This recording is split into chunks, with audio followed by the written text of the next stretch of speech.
The first thing Daniel Carter noticed was the laughter. Not the friendly kind that makes a room feel warmer. This laughter was sharp. The kind that made people glance at each other and smirk. Daniel kept his head down behind the small reception desk of the motel, pretending not to notice. He had gotten used to that sound over the past year. People laughed when they saw the sign. Maple Grove Motel, vacancy. The building looked like it had survived 3 different decades, without anyone remembering to renovate it. The neon sign flickered, one letter permanently dark, and the old bell on the counter rang too loudly every time someone touched it. Daniel worked the night shift. It wasn't glamorous, but it paid the bills, barely. More importantly, the owner let him bring his 7-year-old daughter, Lily, with him during late nights when he couldn't afford a babysitter. Right now, she was curled up on a small couch behind the counter, drawing pictures with a dull set of crayons. Every so often, she glanced up at him with the quiet patience of a child who had learned too early that her dad was doing his best. Daniel smiled softly. That alone made every exhausting night worth it. The motel door opened again, letting in a gust of cold air and 3 men in expensive suits. They looked completely out of place. Their polished shoes clicked across the worn tile floor while their eyes moved around the lobby like they had accidentally stepped into a museum exhibit titled Budget Travel in 1994. One of them laughed.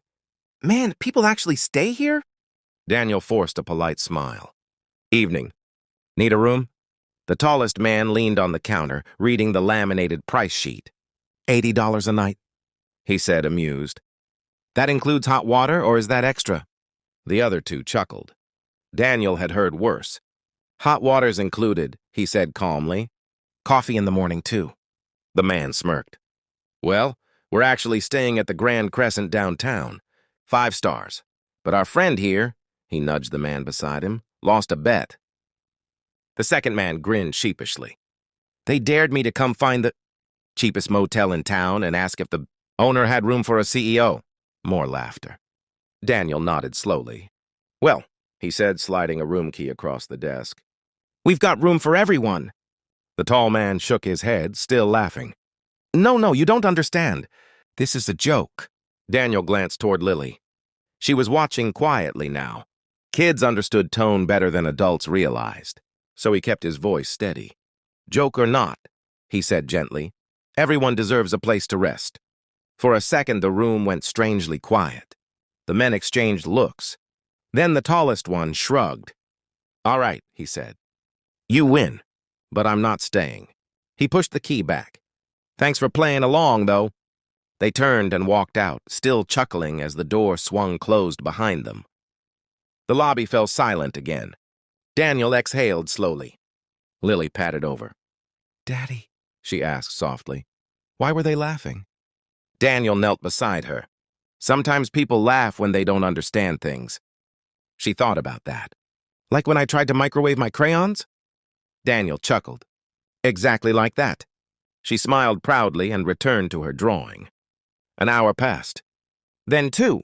The motel stayed quiet except for the occasional car passing on the highway. Daniel had almost forgotten about the men when headlights flooded the parking lot. A sleek black car rolled slowly toward the entrance. Daniel frowned. This wasn't the kind of place that usually saw luxury vehicles. The car stopped. A man stepped out. He was older than the men from earlier. Mid-50s, silver hair, calm posture. He wore a tailored coat that probably cost more than the motel's monthly electricity bill. But what Daniel noticed most was the smile. Warm, genuine. The man walked inside. The bell chimed loudly. Daniel straightened. "Good evening. Need a room?" The man looked around the lobby with quiet curiosity. Then he chuckled softly. "I certainly hope so." He stepped up to the counter and placed his hands on it. "Got a room for me?" Daniel blinked. "Of course." He reached for the registration book. The man continued smiling. "You wouldn't happen to know 3 idiots in expensive suits who sent me here as part of a bet, would you?" Daniel froze. "You're the CEO?" The man nodded casually. "Apparently." Daniel felt heat rush to his face. "I thought they were joking." "They were," the man said. "But when they told me about the guy who didn't laugh along and still offered a room, I decided to see the place myself." Daniel hesitated. Well, we're not exactly the Grand Crescent. The man leaned slightly closer. I can see that. Then he glanced toward Lily, who was now peeking from behind the couch. And that must be your daughter. Daniel nodded. Lily, she waved shyly. The man crouched down slightly to her level. Hello, Lily, I'm Richard. She studied him carefully. Are you really a CEO? Richard laughed. Sometimes. Do CEOs stay in motels? Only the smart ones. She seemed satisfied with that answer. Daniel finished the paperwork. Room 12, he said, handing over the key. Richard took it, but didn't move. Instead, he looked around again, at the faded wallpaper, the cracked tile floor, the old couch where Lily had been sleeping. Then he turned back to Daniel. How long have you worked here? About a year. You own the place? Daniel shook his head. No, just the night manager. Richard nodded slowly. You treated my colleagues with more respect than they deserved. Daniel shrugged. My dad used to say something. What was that?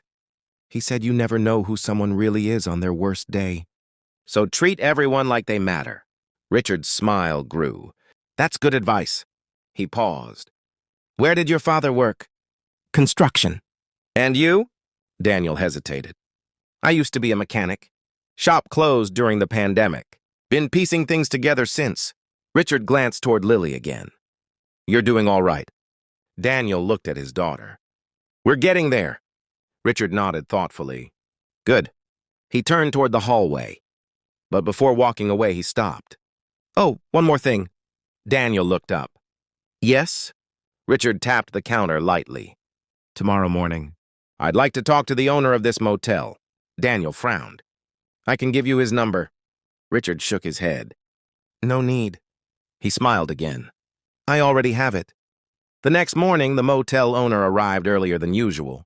Daniel knew something was wrong the moment he saw the man's expression. Not angry, stunned. Daniel, he said breathlessly. Do you know who stayed here last night? Daniel nodded slowly. Richard. Richard Hayes, the owner said. CEO of Hayes Hospitality Group. Daniel felt his stomach drop. That company owned hotels across the country. The owner continued. He wants to buy this place. Daniel blinked. What? The man nodded in disbelief. He says he wants to renovate it. Turn it into a small family hotel. Daniel looked around the tired lobby. That's good news. The owner laughed. He also said something else. What? He said the condition of the building didn't convince him. Daniel frowned. What did? The owner smiled. You. Daniel stared at him. Apparently, Richard had told him about the night before. About the joke. About the way Daniel had treated everyone with quiet dignity, even when they were mocking him. People remember kindness, the owner said. 3 months later, the Maple Grove Motel reopened. New paint, new sign, new furniture. But the biggest change sat behind the reception desk. A small plaque that read, Daniel Carter, General Manager. Lily insisted on polishing it every morning. And sometimes, when a luxury car pulled into the parking lot, Daniel would remember that strange night. The laughter, the joke, and the smiling CEO who had walked into a forgotten motel and asked one simple question. Got a room for me? Daniel always smiled when he thought about it. Because sometimes the smallest moments of kindness are the ones that quietly change everything.